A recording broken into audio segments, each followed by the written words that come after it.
So I'm pleased to welcome Pini Benor. Please take it away, Pini. Okay, so that's the topic, and one conclusion from this is people may be more rational than economists think. Of course, economists on the surface think that people are rational. We talked about it a lot. Behind the scenes, there is now a new field of behavioral economics where the big assumption is people are irrational. How do you reconcile the two is kind of a question, but we'll talk about rationality. Really, the topic is what is rationality and how to define rationality, or how to think about principles of decision-making, rational decision-making, when you take uncertainty seriously. Okay, so we're going to cover all of these topics quickly. The introduction, what is decision theory, a bit about the history, then the idea of prospect theory, and this idea of cognitive heuristics and biases, which is the Kahneman and Tversky revolution about, it's working. It's working? Yeah, thank you. About the fact that people have heuristics and biases. Our brain works in such ways that make us behave irrationally or think irrationally. And then we'll talk more about the logic, thank you, the logic of decision-making under uncertainty, complete uncertainty. So complete uncertainty is when you have no idea what the probabilities are of things, no idea. And then we talk about partial uncertainty, when you have some idea about the probabilities, but not exactly what the probabilities are. And the partial uncertainty could also extend to uncertainty about values. What is my utility function? I don't know it exactly.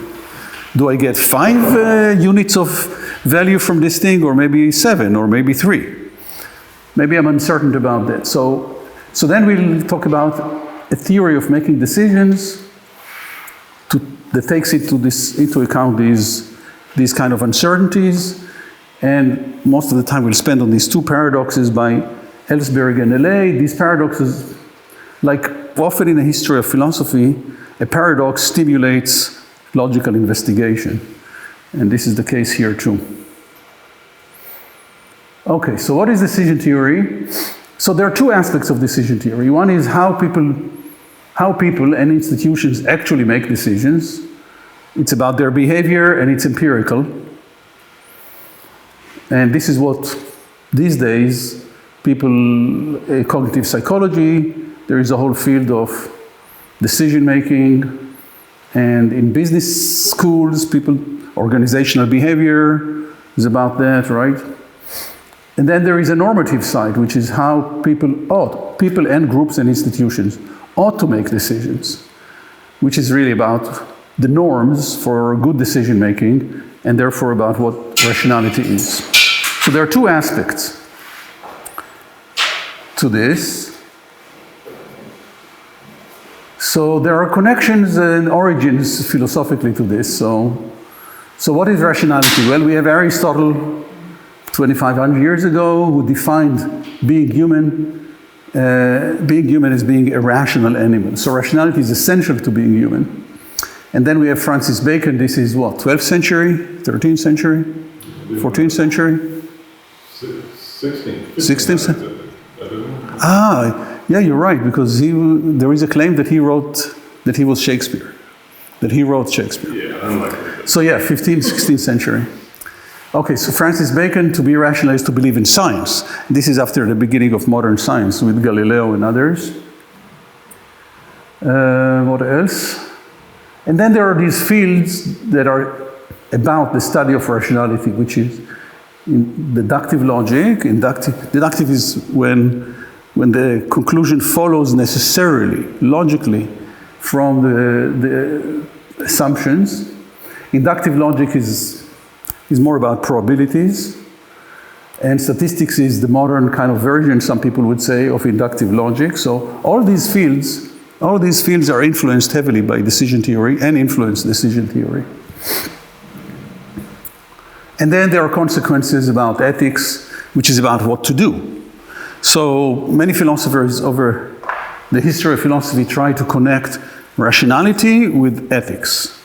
It's like the good thing to do is the rational thing to do. I mean, it's complicated, but that was the idea. And so it's about values, ethics, about values, what we should give high value to. That's part of what guides us in making decisions. And then we'll get at the end to the topic of value conflicts, when an individual has not resolved what their values are. And then next week I'm going to give another talk in your class about the consequences in social choice and in political philosophy, the consequences of the fact that individuals have value conflicts and act under unresolved value conflicts.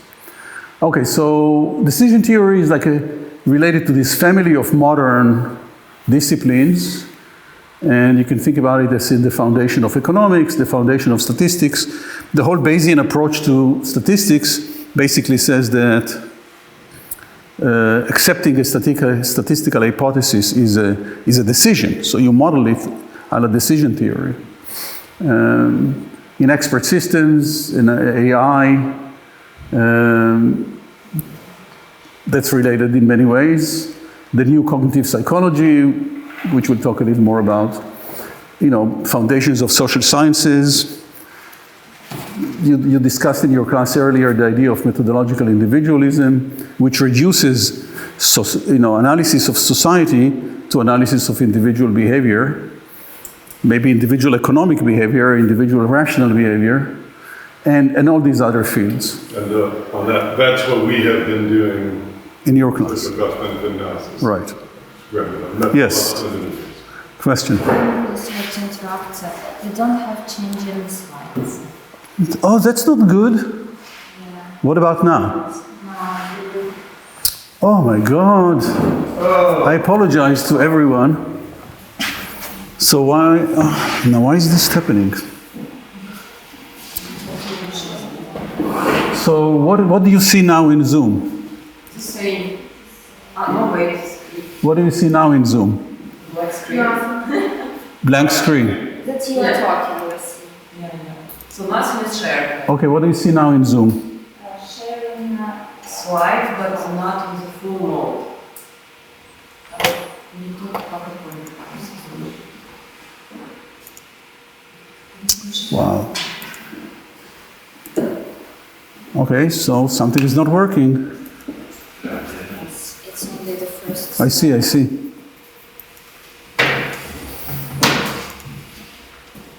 Okay. This is, every day is a different problem. This is a new problem. How do you share the screen? Okay, now I'm trying to share a full screen. It's not working.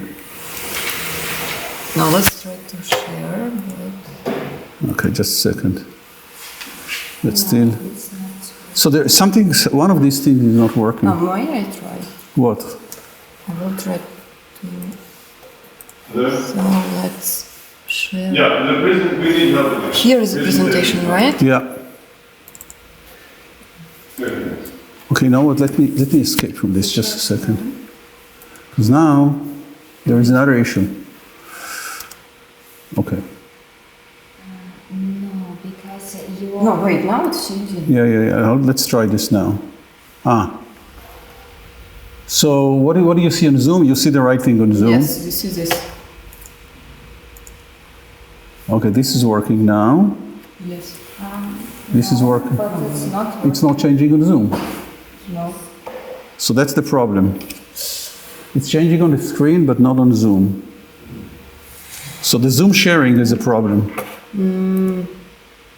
This is, wait, we are sharing.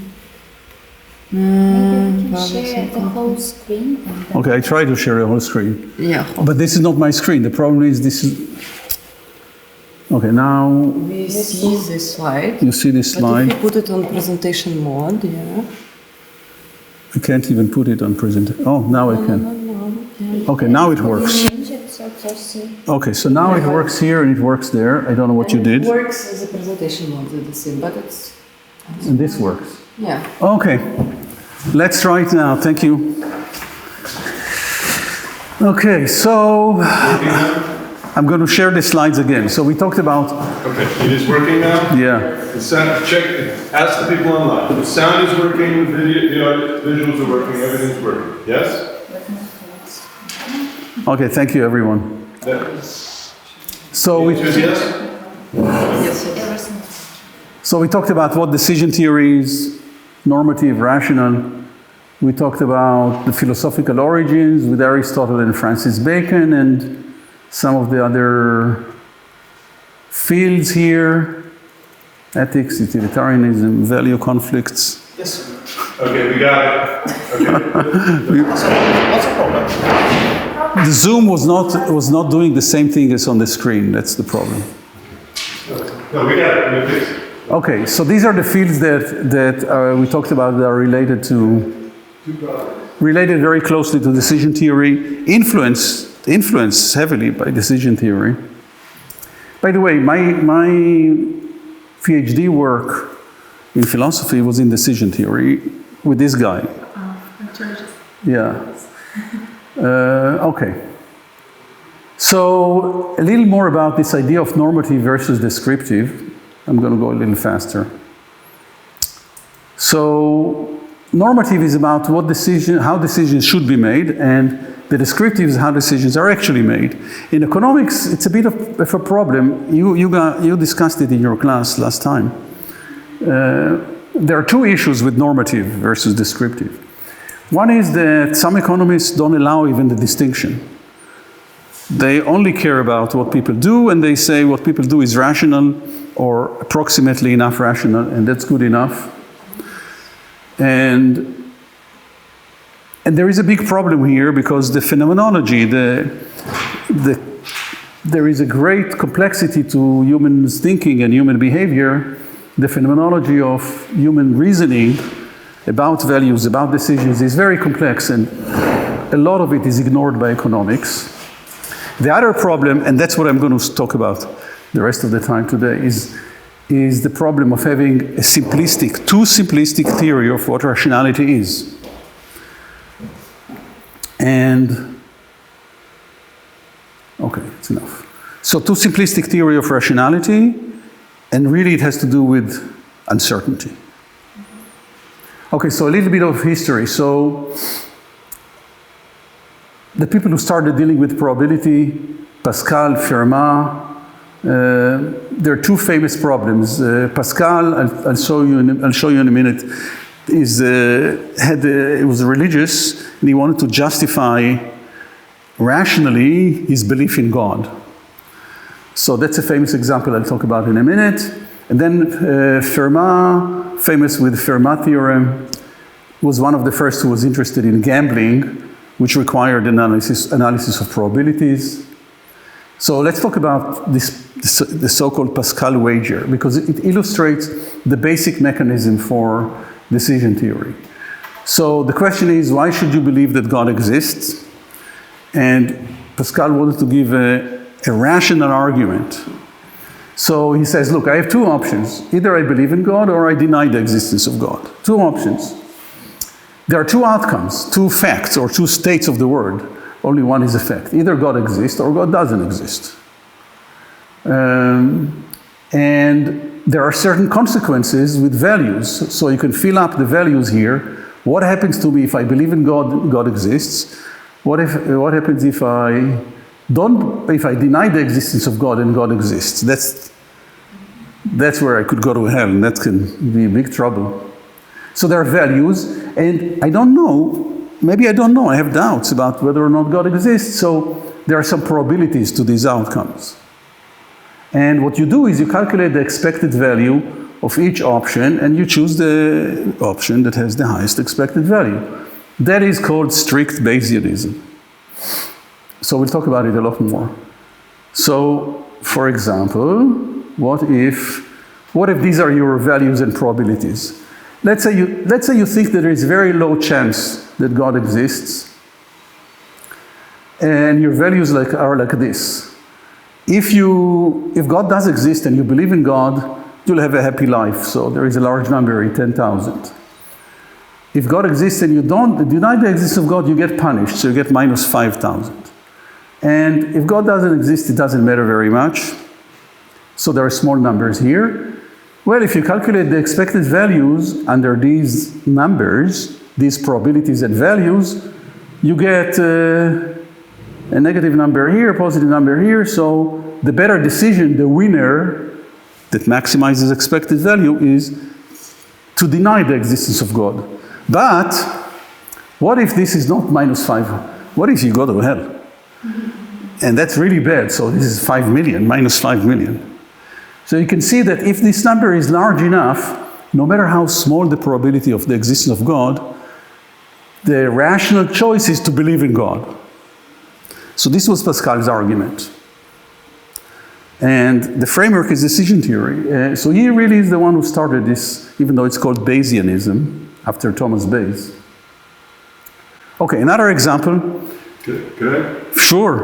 So, you know, there's something incoherent and weird in this because you have your belief is a choice that's independent of your probabilities. Like, is it really possible for you to believe that the probability that God exists is very low and at the same time believe that God exists? Well, the way this is described, just to be clear, these are, you don't have these beliefs. Right. This is You're facing a decision. Affirmation. You're facing of your real beliefs. I did not say independent. It's separate. there is an assumption here that we choose a belief. That I have an option to choose to believe in God. So you can ask, and people ask that. Levi's PhD thesis in his first book was about modeling scientific progress, the decisions to accept hypotheses in science, modeling it as a decision, based on decision theory. And people argued, like Morgenmesser, told him, you know, is coming to believe something, anything.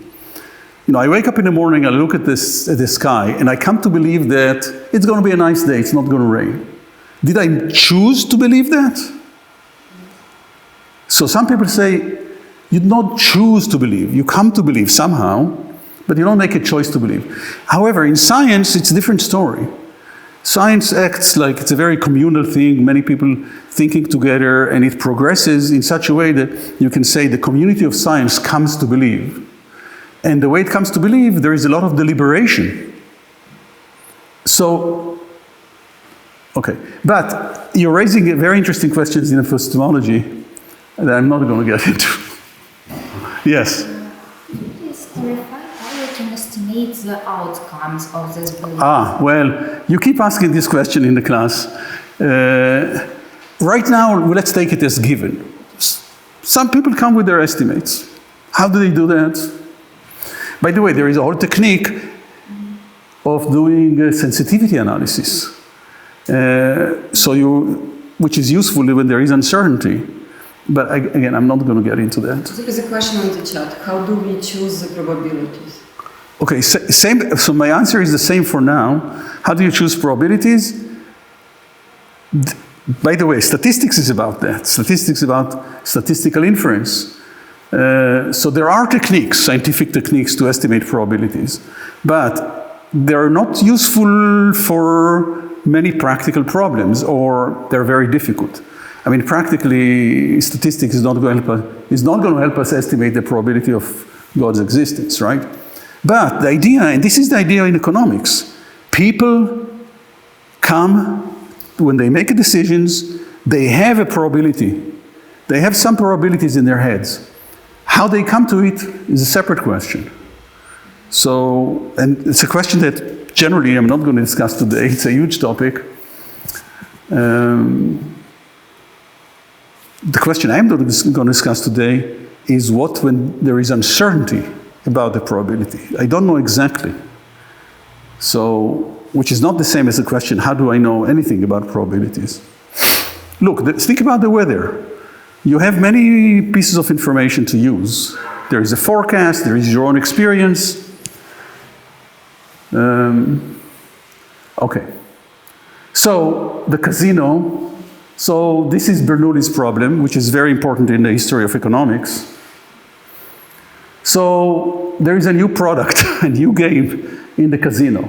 This is the game. Is there a name for this game?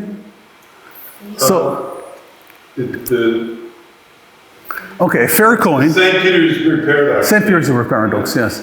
So a fair coin is tossed multiple times. You start with $2 in the pot, and then if it falls on heads, every time it falls on heads, it doubles. The pot doubles. The bank or the casino puts in $2 more. And it goes on and on and on and on. The first time the tails appears, the game ends and the player takes all the money.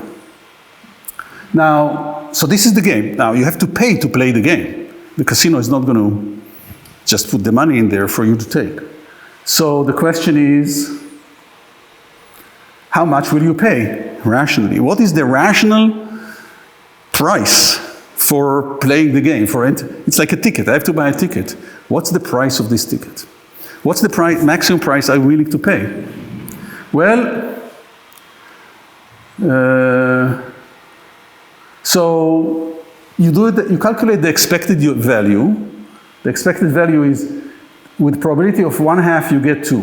That's the probability you get 1 head. The probability you get 2 heads in a row is 1/4. Now you get 4. And then for 3 heads, the probability is 1/8. You get $8. And so on and so forth. Now, these numbers add up to infinity, or if you do it enough times, you will exceed any number. So the payoff can be indefinitely large. So it seems like maximized expected utility suggests that, or maximized expected monetary value suggests that I should pay any amount, that there is no limit to the price of the ticket. Well, that does not make sense, Bernoulli said. So he came up with this concept. By the way, there are experiments, people in psychology now. It's very common. You give a questionnaire to your students and you have an experiment. So experiments indicate that people are willing to pay $25. That's a lot less than what appears to be the rational price. So that's called the Bernoulli or St. Petersburg paradox. So he came up with this idea that we don't maximize expected monetary value, we maximize expected utility. He introduced the concept of utility. So utility is a concave function, and if it's concave enough, then when you sum up the series, it will converge to a finite number, and that's the price. So he introduced the concept of utility. So from now on, we talk about utilities, not monetary value. Okay. So now I'm jumping to the next big revolution in decision theory. I'm jumping over a lot in history, and that's Kahneman and Tversky. And this is, they started 50 years ago. This is a paper from 2021. This is in Frontiers in Psychology. So this continued interest in psychology, and certainly in behavioral economics, about this. Okay, so they came up with the term cognitive illusions. Judgments about probability, ways of making decisions involve cognitive illusions. I remember when I was a student, 1980, one of my professors in Israel introduced this idea to me, and he was very excited with the concept of cognitive illusions. So, sorry. Why is it called cognitive illusions? What's the term? Why is it illusions? So the idea is this is like perceptual illusions. You look at the pencil in a glass of water, it looks broken.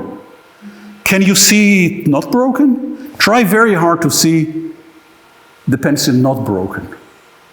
You can't. You see it broken. So it's an irresistible illusion. And the idea was, with these cognitive illusions that they came up with, cognitive biases are very hard to overcome. They are ingrained in us, a little bit like universal grammar. They're ingrained. They're the consequences of evolution. Many people have argued, that these biases are the consequences of evolution. So, at least per Kahneman and Tversky, and a lot of experimental evidence and a lot of philosophizing, some cheap evolution theory, these are very difficult to resist. Okay, now, so we are, according to this, I'm not going to go over the examples. There is a huge literature of biases, but I'll talk about one only. The point is, they're somehow ingrained in us, and they make us behave irrationally. That's the big point. So, and then there is a lot of literature about how we can fix it. Judges cannot think clearly about probability. We have to train them. So we have to give classes to judges and lawyers, not to speak about policymakers. So there is a huge field here, all coming out from the fact that, yes. No, finish the sentence. It's about judges and lawyers. Yeah. So, there's a problem in law. Law basically deals very badly with probability theory. If you have, suppose there's a case, you have two buses from two different companies, and there was an accident. We know it was... Okay, but be quick, because I have a lot of material. Okay. So this is a comment about the problem that the law has dealing with probabilities and uncertainties. So you have an accident that was caused by a bus. We know it was one of two companies, the red company and the blue company. It could have been either one. There's no way to assign responsibility. Say there's an 80% chance of one or 20% chance of the other, 50-50, whatever it is. You cannot assign a legal responsibility to either company, given this uncertainty. The law... Even if it's 99.9, let's say... Well, no, there is a standard, and it also depends whether... Reasonable doubt. But it's a preponderance of the evidence, of the unreasonable doubt, etc. So there are... that can handle... Like, if the probability gets high enough, yeah. You can assign responsibility, but generally the answer is, nobody is responsible if there is uncertainty, and there's no way to kind of give 80% of use probability weighting or something like this. The law handles probability very bad. Okay, so that's the law. I'm talking about judges. Right, so judges... It's related because I think the reason the law is so bad at handling probability is because judges and lawyers are so bad at handling probability, and they're the ones who shape the law. Okay.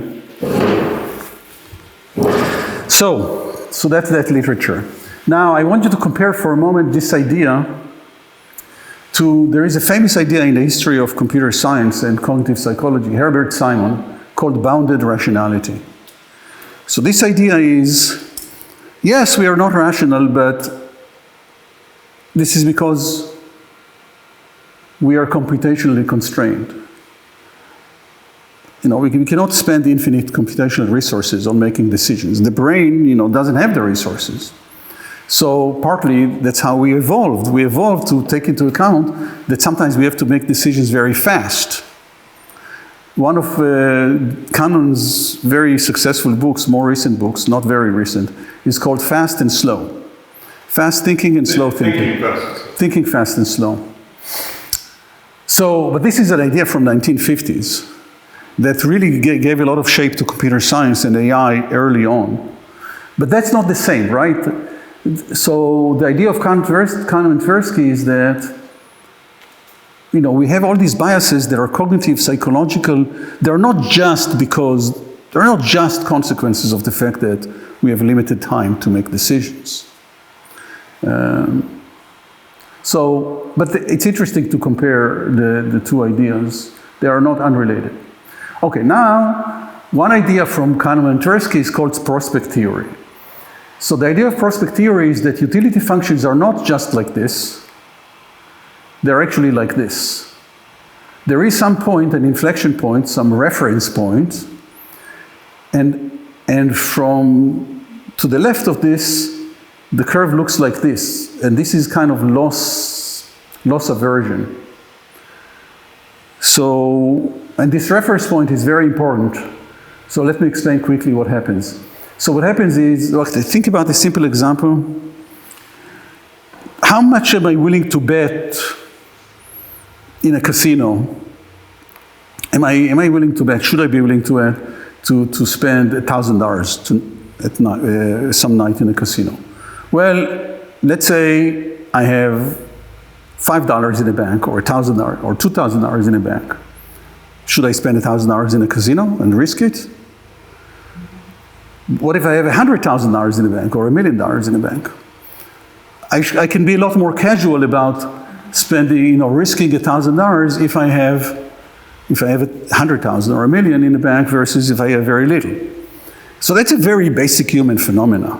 How much you are willing to tolerate risk, and what is your utility function of gains depends on how much you have, or at least what you think about how much you have. So that's the idea of this inflection point. Now, this is a reference point. And there is a mechanism of a bias that's called framing. If I frame a situation to you, I frame a decision situation to you in such a way that I influence what you think about what your reference point, how much you have, how much relevantly you have, something like that. I'm influencing where this point is. It could be here or here. So the fact that there is this inflection point means that, according to them, people's utility functions can be easily manipulated. And there are many psychological experiments. When they came out with this, tons of people started doing experiments where they manipulate people's perception about a decision problem. So the idea is many examples of irrational behavior are explained by, this is one example of framing that has to do with the utility function. Okay, so that's what I want to say about Cannon and Tversky. But just before I finish the topic, what is the difference between prospect theory and strict Bayesianism? Bayesianism, again, is the idea of maximize expected utility. We'll explain in a minute why strict.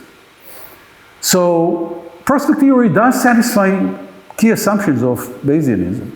The only difference is that the shape of the utility function. Now, it's not a small difference because decision theory has axioms, and people are trying to prove the principles of decision theory, and some of those axioms may require the Bernoulli shape of a utility function.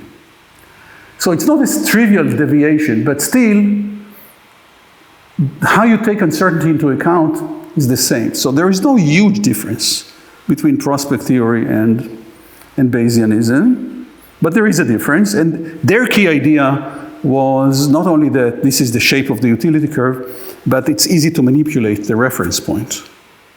And therefore, it's easy to make people be irrational, or people find themselves behaving irrationally. Okay, so that's the introduction, that's the history. Now we're going to get deeper, more into it. So this is now the decision matrix, just like in the case of God and no God. Here is a trivial example. Take an umbrella or leave it, it's raining or it's shining. And the value of each option is, I'm not going to say anything about this for now. Anyway, there are values here. We should put values here and probabilities. And the expected value is the sum of the probability of an outcome times the value of the outcome given that action. The value is the function of the action in an outcome. So there are 4 values here.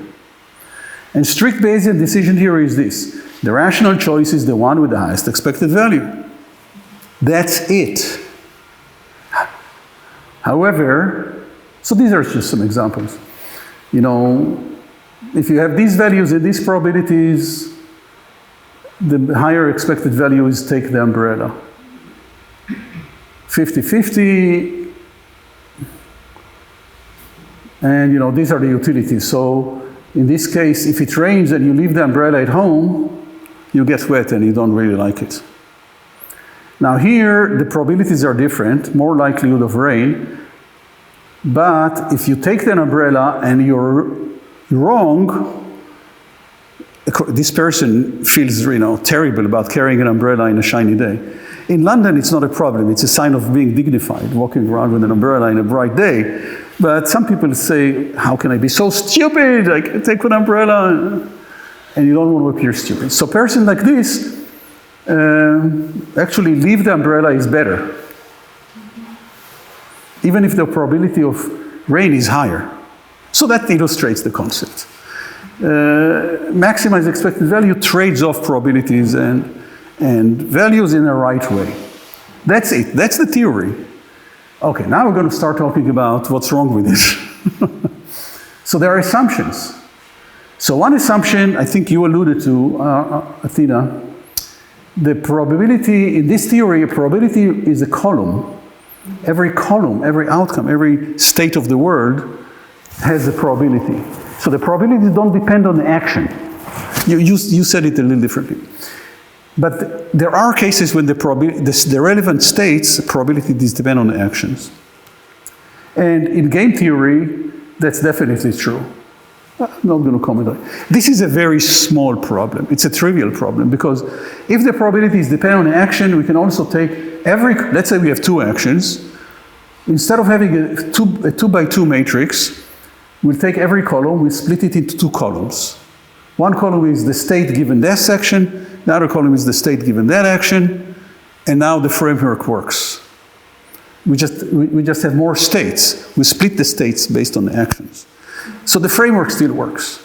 You just need to know the conditional probabilities. The bigger problem is this. The assumption is that when you make a decision, you are coming into the decision with a probability distribution.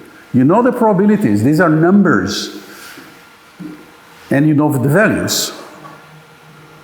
So there is some uncertainty because you don't know if it's going to rain or not. But the uncertainty about the probabilities or about the values is not allowed. In this theory, a rational decision maker always has probability distribution and always knows the values. So if you don't know the values, if you have conflict or you're unresolved, okay, the economist will say, fine, spend the time, but when you make a decision, you have to be resolved.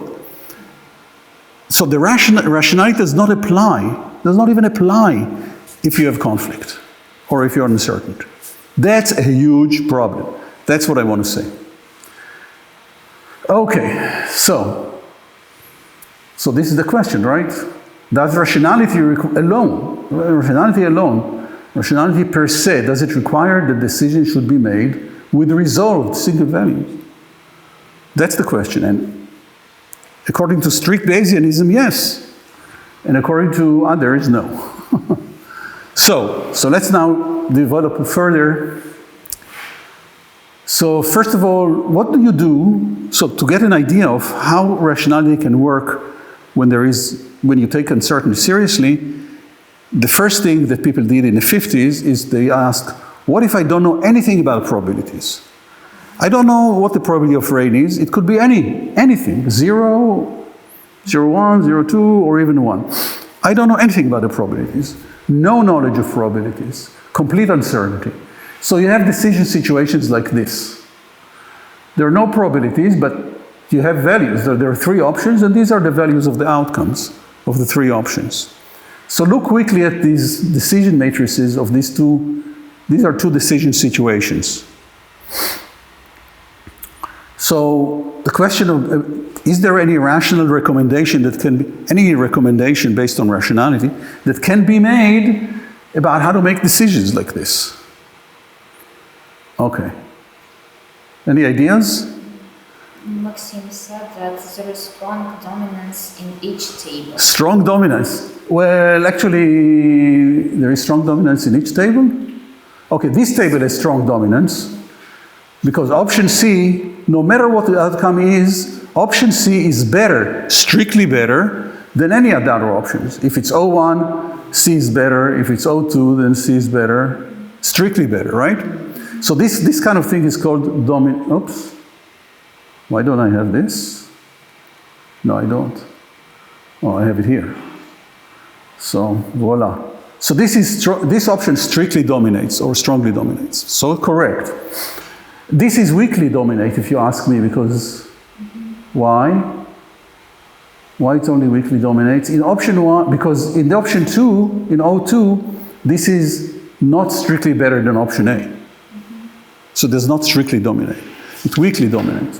But, you know, dominance is important. So we can say, don't make decisions that are dominated.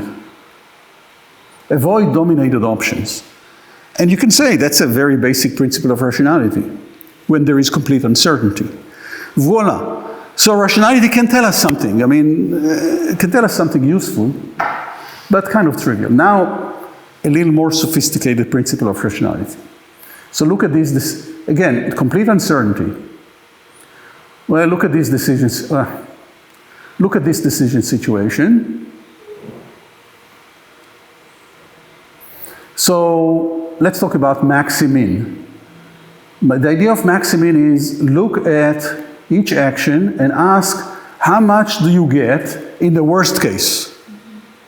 In the worst case. So what's the worst case for action A? It's option 3, outcome 3.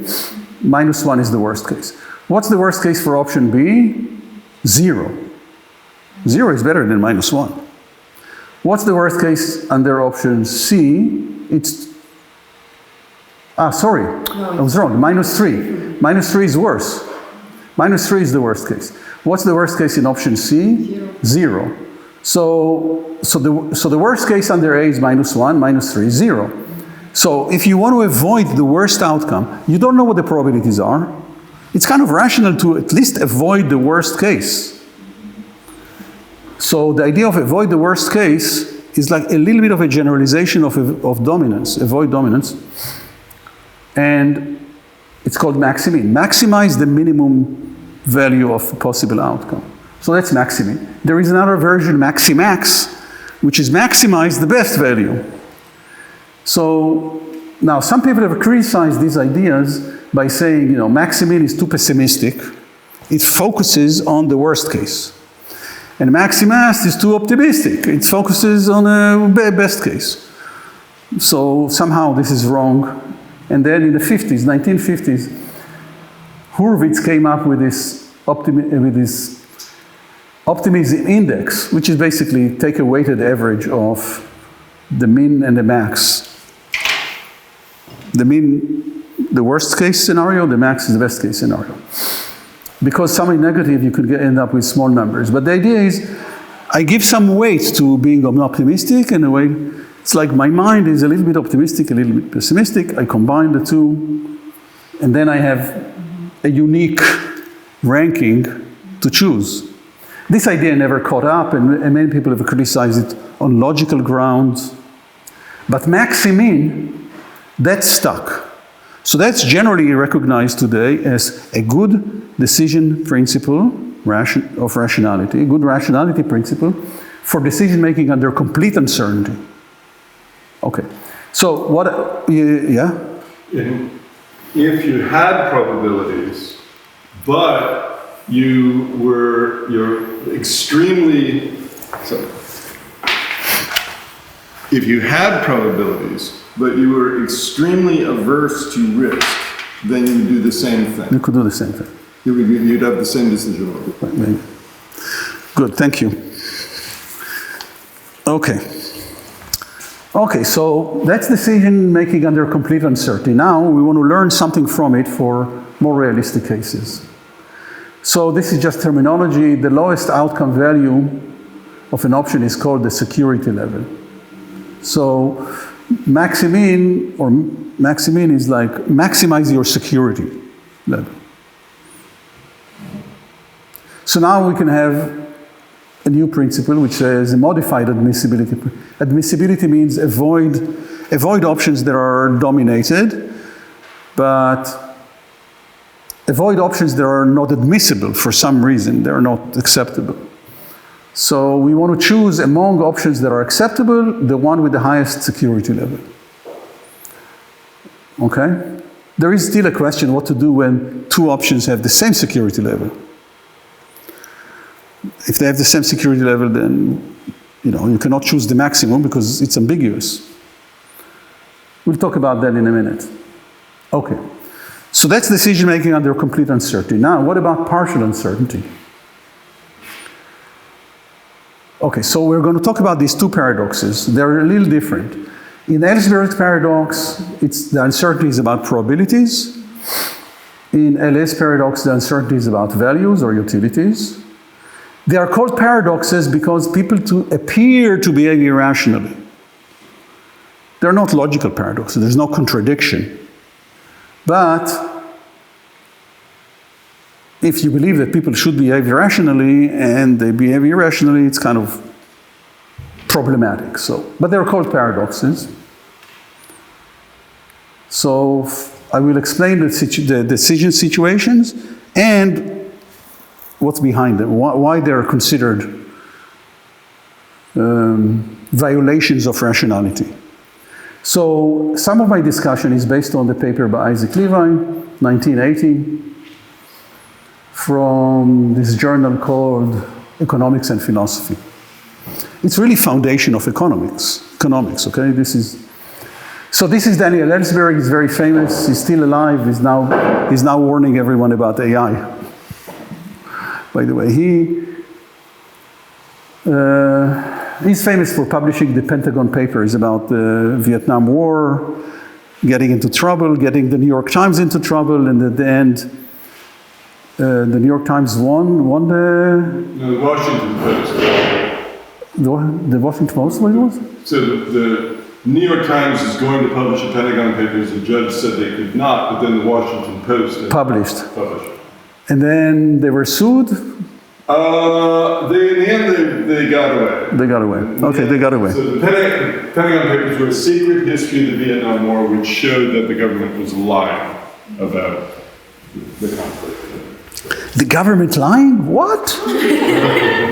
So he became very famous, and but he was interested in decision theory, and so he came up with this example. So I'm going to explain the example exactly. So there are two choice situations. This is one of them, but let's explain first. So you have to choose two options, A or B, and these options are like games you can play or bets. So you can think about like there is an urn, a container with balls, colorful balls. One possibility, these are possible states of the world. One possibility is that a third, actually this is what you know about the probabilities. So there is a ball, you don't know what the probabilities are. I will say in a minute something about what you do know. The game is someone picks a ball, and based on the color of the ball, you get a reward. So this is a reward you get if it's red, white, or blue. But what do you know about the container is, covered. You don't know what's inside. What you know is that a third of the balls are red. That you know. A third of the balls are red. And the rest, 2/3, are either white or blue. But you don't know how many of them are white or how many are blue. Yes? A and B. Okay, so the question is, you're offered two choices. Take this reward or take this reward. And the question is, what's the best choice? And this is the rewards, okay? So the point is there is uncertainty about the probability, and the uncertainty is that the probability of white or blue, you don't know. It could be anything between, the probability of white could be anything between 0 and 2/3. The probability of blue can be anything between 0 and 2/3. So that's one choice situation. The other choice situation is same urn, same container with same probabilities, but the rewards are like this. So what do you choose? A over B in one situation, C or, what do you choose? I'll give you 1 minute to think about it because we don't have much time. Tell me intuitively what you choose. A or B, C or D?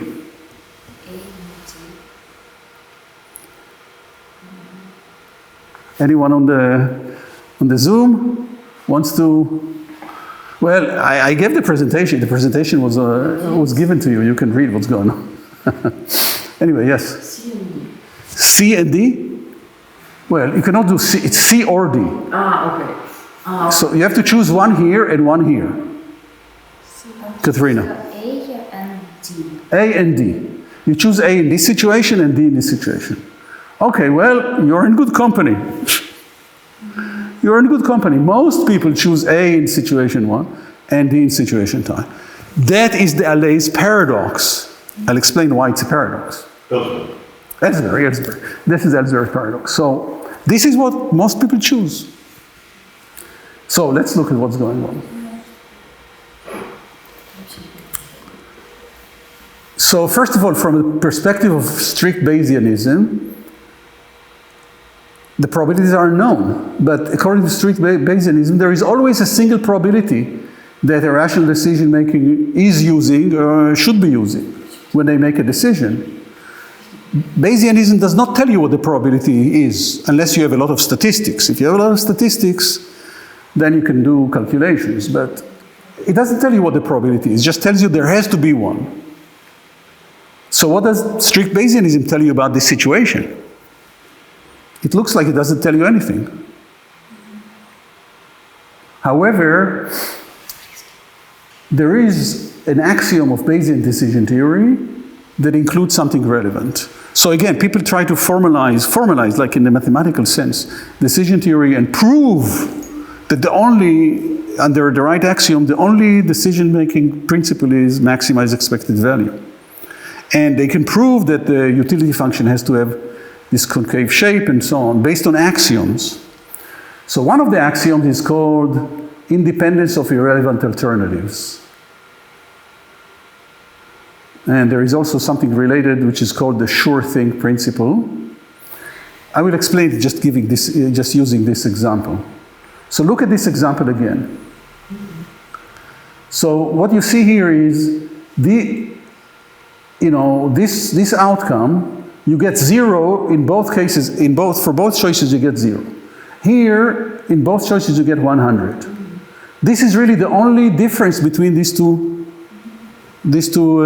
choice situations. So the principle of independence of the irrelevance of independent alternatives says that if the outcome is the same, the value of the outcome is the same for all options, then this option is irrelevant. It's irrelevant to making the decision. Both are... Well, the outcome, sorry, not the option. The outcome, the third outcome is irrelevant to making the decision. Because, look, think about expected value. If you knew probability, you would calculate an expected value, but this will add, what's the difference between the expected value with or without this outcome? The difference is the value plus the probability. But the value is 0. It's a constant. It's 0, okay? In this case, it's a constant. So the expected value of C is the expected value of this plus 100 times some probability, and this is the same. So it doesn't change the expected value. It doesn't change the expected value, so it's irrelevant to the preference. That's the point. Okay, so you can ignore it. Now look at the two situations. They're the same. The two situations are the same. So if you choose A in the first, you have to choose C in the second. If you choose B, you have to choose D. Right? That's it. If you choose A or prefer A, you have to prefer C. And if you prefer D, but most people do A and D. So most people are violating maximizing expected utility or strict Bayesianism. That's the paradox. How is that possible? Yes? I don't know, but I assume Here. I assume that the problem is that we don't know the probabilities of white and blue balls, because if the probability of choosing blue ball is much higher than choosing white ball, then I will definitely choose in the first one A and then D. Okay. So that's an interesting interesting theory. I don't think this is right. Sorry. Because what about the principle of irrelevant alternatives? you don't know the probability. So if you're right, the explanation of why people make those choices is people make some assumptions about probabilities.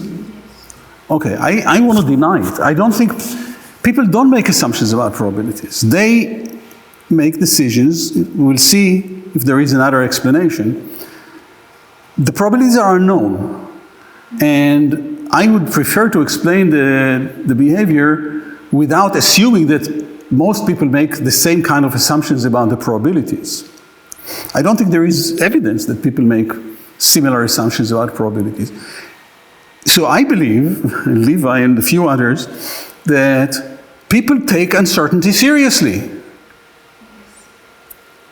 They don't just make an assumption about probabilities, and they don't make specific assumptions about probabilities. Okay, so, all right. Okay, so we leave it like this for now. It's a paradox. Most people violate strict Bayesianism, and they're irrational. But I have a question. Isn't it true that people tend to choose like higher probability and higher outcome, like in general? No, I don't think so. I mean, you're asking an empirical question. What do people tend to do? And only a lot of studies can give the answer. Now, if I had to speculate, if you put a gun to my head and tells me, decide, I would guess that that's not the case. But I don't know.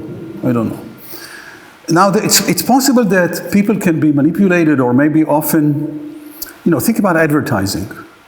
Okay, I'll give an example from advertising.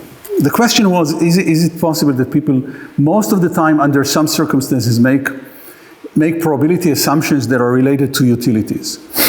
Maybe I'll give an argument why you may be right, actually. So think about advertising. In the US, I don't know how it works here, but probably not like this.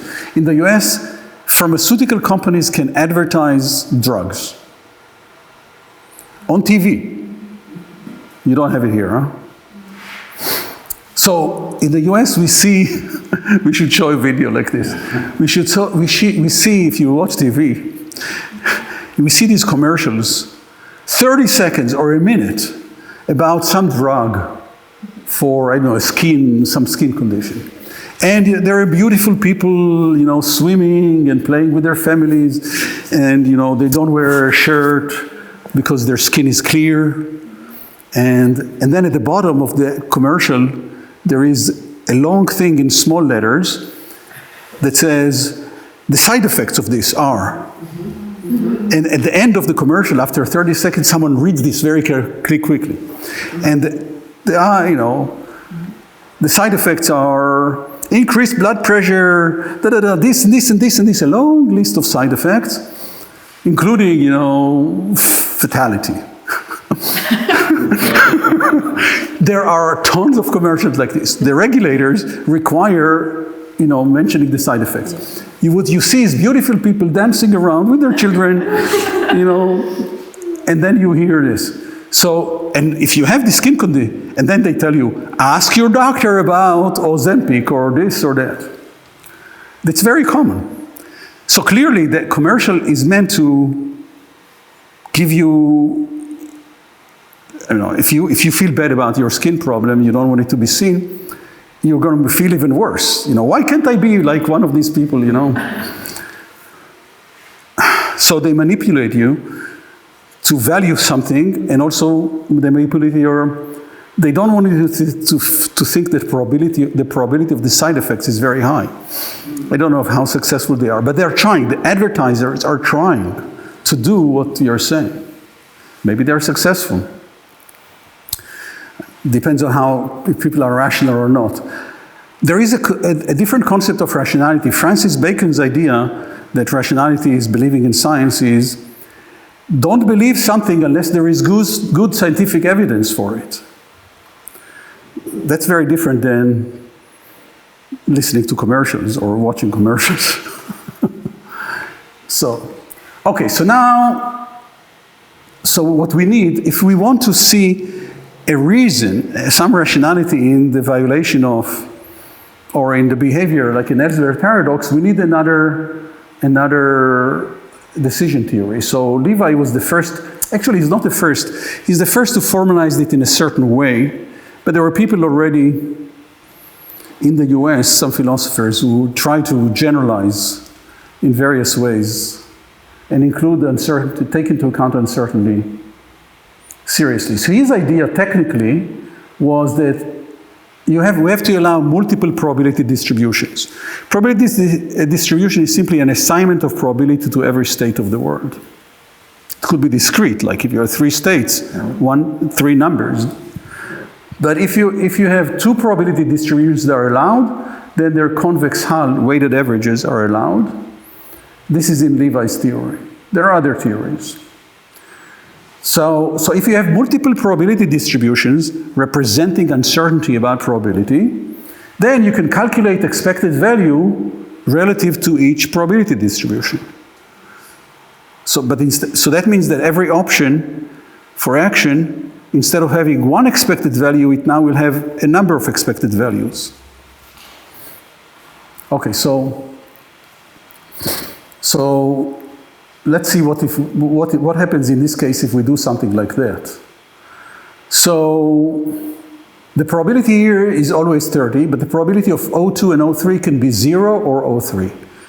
Let's take the extreme points. So you can ask, what's the expected value of A? The values here are 0, this is always a third, so the expected value of A is always 33.3, right? The expected value of B could be between 0 and 66.7. These are the extremes. Clear? So you can ask, what's the worst case? Well, the security level of A is 33. The security level of B is 0. So if you want to do something like what we do with complete uncertainty, you would choose A, because the security level is higher. What about this one?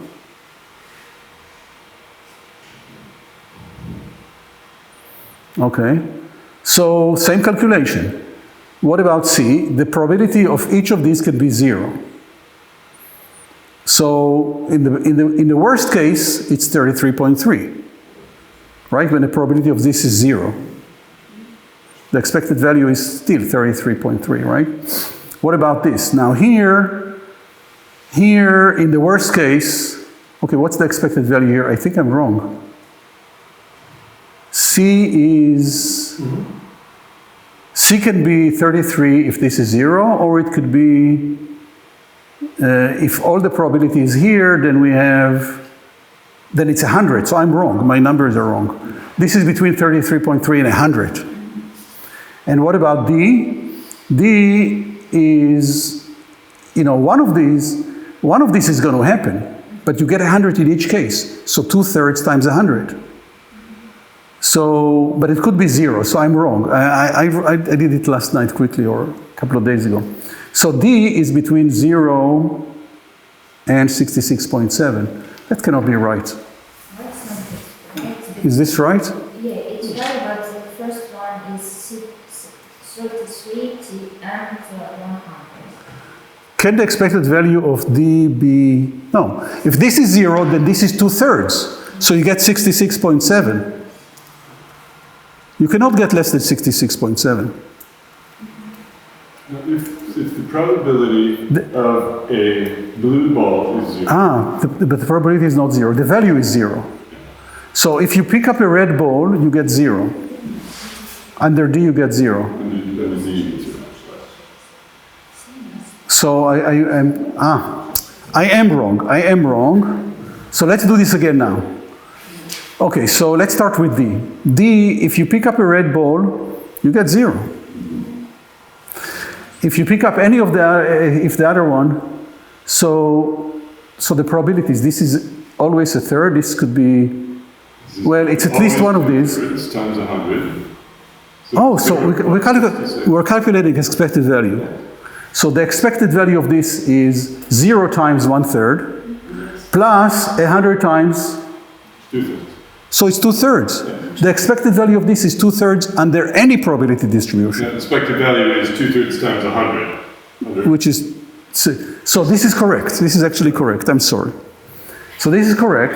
And here, the expected value is 100 times, which is 30.3, plus 0. In one case, it's going to be plus 0. In another case, it's going to be plus 100. So it's between, so I'm correct here. That's correct, except it should be, the expected value of C is between 0.33 and 100. Why 100? Because if the probability of a blue ball is 2/3. So okay. So it's 100 instead of 66.7. What's the security? What about the security level? That's the point. Well, it's higher for D. And what do people choose? They choose A and D. So it looks like people choose based on this kind of decision theory. Does it appear rational now? To me, it appears very rational. That's the point. So the point is, if you have a more sophisticated decision theory that allows uncertainty and allows taking uncertainty seriously, then the behavior that appears irrational to people with very simplistic decision theory is actually rational. Now let's do the other. What do you choose between C and D? D? D, because the security level is higher. It's 66.7 instead of 33.3. Okay, so this gives a little more information, but I want to go to Allay's paradox now, which is in many ways very similar. So this is Allay, very interesting person, physicist, economist, won Nobel Prize.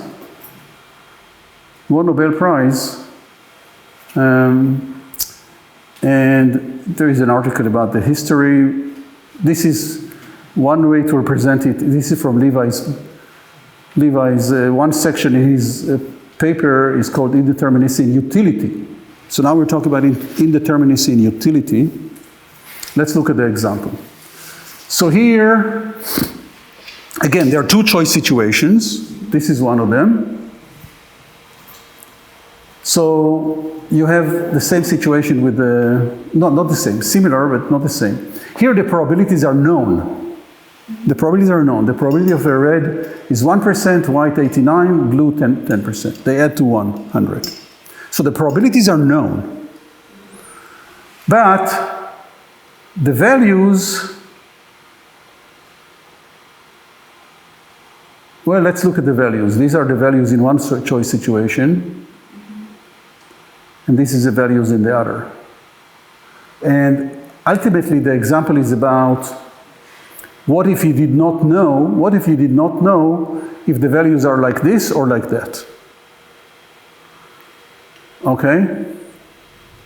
But let's talk about each of these situations separately. So, what would you choose? A over B, C over D, or not? Katrina? A over B and C over D. C over D? Yes. You choose C over D? Yes, I would. Okay. Okay, someone else? That's fine.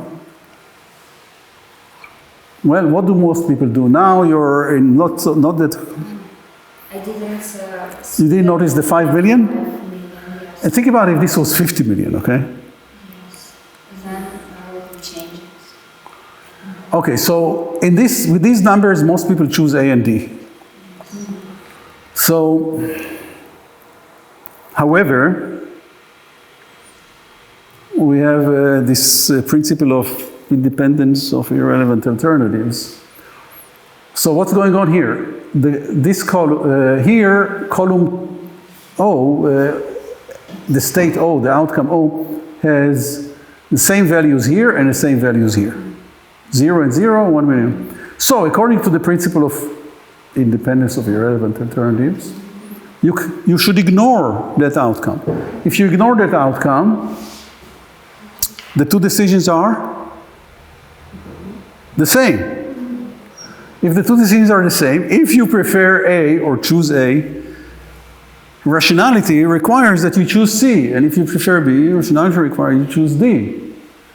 But meanwhile, most people choose A and D. So, people are irrational. That's LA's paradox. Now, you can analyze, first of all, look at it like intuitively. Intuitively, can you give a decent rational explanation for what most people do? Intuitively. So look, A is trivial. You're guaranteed to get $1 million. Whereas with B, there is 1% chance you will get nothing. It's a small chance, but you know, and there is a chance, some chance, 10% that you'll get 5 million. So it's like choosing between $1 million for sure versus maybe $5 million, but maybe nothing. So just a sec. So this seems pretty intuitive to choose A, right? But it will differ if person is like risk averse or risk averse, no? Because if you are more risk averse, you will choose A. Okay, so people who are very, very into risk, like to gamble, may choose B. And if you make this larger, you may induce more people to choose B. Now, I'm not making any statement about what people's tolerance for risk or preference for gambling is, but the fact is most people choose A. So if you think that has something to do with preference for gambling or something like that, then this would be evidence that most people are, at least with these numbers, a little more risk averse. They don't want to incur the small chance, 1%, of getting zero. If they have an option of getting him. Now, you may manipulate this and get different numbers, but I'm not going to make a statement. And again, my preference is to see if there is to find possibly a rational explanation, an explanation that appears to at least to make the behavior rational without assuming other irrational things about preferences for, you know, gambling or. It's a little bit like Occam's razor. Let's make fewer assumptions about people. But let's recognize that rationality may be a little more complex. Okay, so it's pretty clear why many people would choose A. What about B? What about this situation? So in this situation, there is almost 90% chance you will get zero in C, right? There is and so the difference between on these two things, the difference is there is 1% chance you'll get $1 million, and here an 89% you'll get zero, and here there is 90% chance of getting zero. But in C, you get $1 million with 10% chance, and here you get 5 with 10%. So there is some chance you'll get zero. Here, under A, there is no chance you'll get zero. Here, there is some chance, actually a lot of chance, you'll get zero, right? So really, what appears, really it looks like this is irrelevant to this choice. And then the difference is that you know, that this is a much higher value, so there is at least 10% chance to get a lot more. So you don't have to have a preference for gambling or taking risks in order to choose D. You're just motivated by a high price, which is reasonable. So intuitively, it's not so stupid, right? Okay, so that's good to know. This is the kind of thing, you know, this is common sense. To me, it's common sense. This is really just common sense. But if you have this common sense, you can ask, what's wrong with the decision theory that tells me that people are irrational? Well, theoreticians can have, you know, problem with common sense. Maybe they've seen the common sense here, but they still go on and write their axioms and write their papers and claim that people are irrational. well, if you're uncomfortable with that judgment, you will explore, what are the hidden assumptions in the decision theory that may be problematic. And if you do the calculation, and this is where I think I'm going to conclude, same idea about calculating expected values under different probability, but now it's not different probabilities, it's different values. You can get a similar recommendation based on that. Okay, so yes, you want to? Yeah. So can we Go back? a slide? So maybe another way of thinking about it, if we go. Wait, please.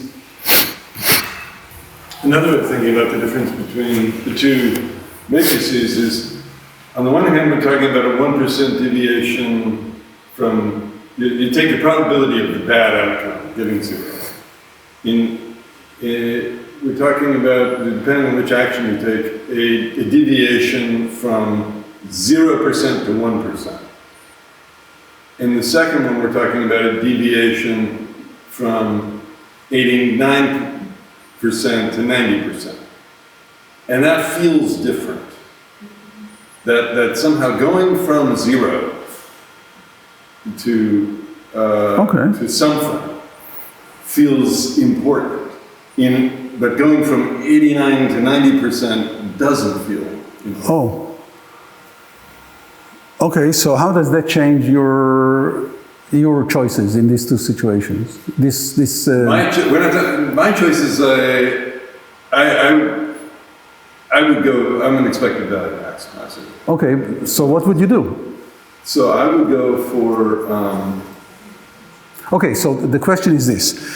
So for an expected value maximizer, the question is, let's say you did not know if this is the values, or if these are the values or these are the values. So you don't know which are the values. You know they can be either this or this. Yeah. Now the question is what you want to do. Then,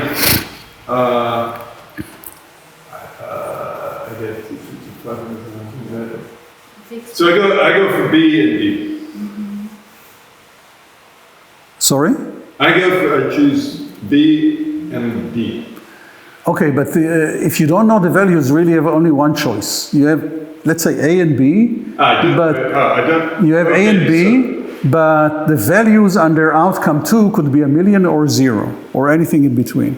Right. So I will choose the bottom row. You choose the bottom row, which is more like choosing this. Yeah. But that's not based on expected value maximization. Because which expected value? You don't know what the values are, right? The values of this could be anything between, let's say, 0 and 1,000,000. No, call it, I set aside the irrelevant alternative, and then I maximize. But you don't have a single expected value calculation. So which expected value you're maximizing? Okay, forget about saying I maximize. I'll come up with the right terminology for what I'm doing. Okay, so I take the bottom row. But the point I was making was about how people perceive the situation. They perceive a marginal change in probability somewhere in the middle as being quite a different matter than going from nothing to something. Okay, well, it's an hypothesis about what people perceive. How people form the models. Okay, that's what it is. That's an empirical hypothesis about people's thinking, which again, I'm not qualified. So you could do studies. You could do studies like that's true. This is, people get PhDs on answering this kind of question. You could get a PhD. And I have to say, my grandmother cannot predict the results. Cannot predict the outcome, so it's a real...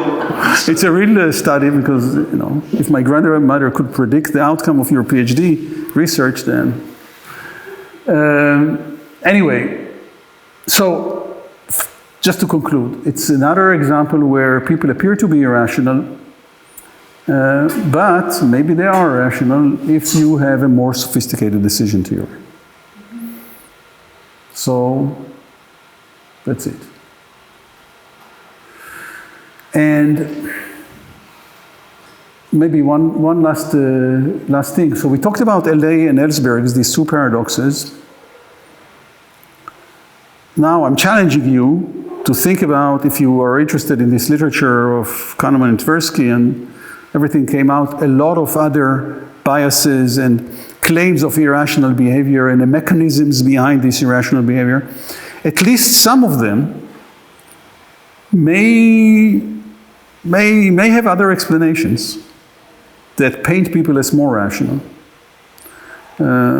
So I'm just leaving you with this idea that it may be possible. The most important point is you have to have a more sophisticated theory of decision making that recognizes that people make decisions when they are uncertain. You cannot say rationality requires you to be certain. It's kind of ridiculous. So the next time when I'll talk about the basic condition of having a value conflict. So a value conflict is I have one value that says A is better than B and B is better than C. And I have another value that says C is better than B and B is better than A. So two rankings. And in the standard context of social choices or individual choices, that's not possible. If you have a conflict, by the time you make a decision, you better be resolved. And I'm going to ask, what if we allow that people, to me, that's like accepting the reality. It's not even, the reality is people have unresolved conflicts and they live with them. And then the question is, okay, what does it tell us about the dynamics of social decision making? All right, thank you very much. Good. Yeah, so I'm going to make a coda. Thank you. All right, so first, thanks very much. Pleasure. And you stick close to me because you've got this microphone. Oh, well, you can take it. So, the connection then, I hope, is clear to what we've been talking about. We were defining value or deriving value from this basic model of how people make decisions and how they optimize and how they operate in the world to get the things that they want and the things that are good for them. And that's how we derive individual value, and social value is just some adding up of individual values. Now, and this whole story, this whole model works if it works, if you buy all of these assumptions that come into it. Now we've investigated some ways that people maybe don't make decisions quite like that, and maybe have very good reasons, a very sound basis for not making decisions like that. So that then invites us to call back into question our derivation of how we derive economic value. So there's, you'd say now, a couple of big themes that we'll be taking up. One is about individual decision-making and how that relates to individual choice and derivation of economic value. And the second is about how is that adding up part. Do we derive a notion of social value by just adding up what people want individually? So these are the two big themes that we'll be taking up in the rest of the course. The decision-making and the can we treat this as just a basically decentralized problem, lots of little values and we add them up somehow and get the best one, or is there something else going on when we bring lots of people together? So this is what we take up next time. Thanks again to our excellent guest lecturer, and we're looking forward to seeing you speaking again next week. Well, on Monday, yeah. All righty. Thank you.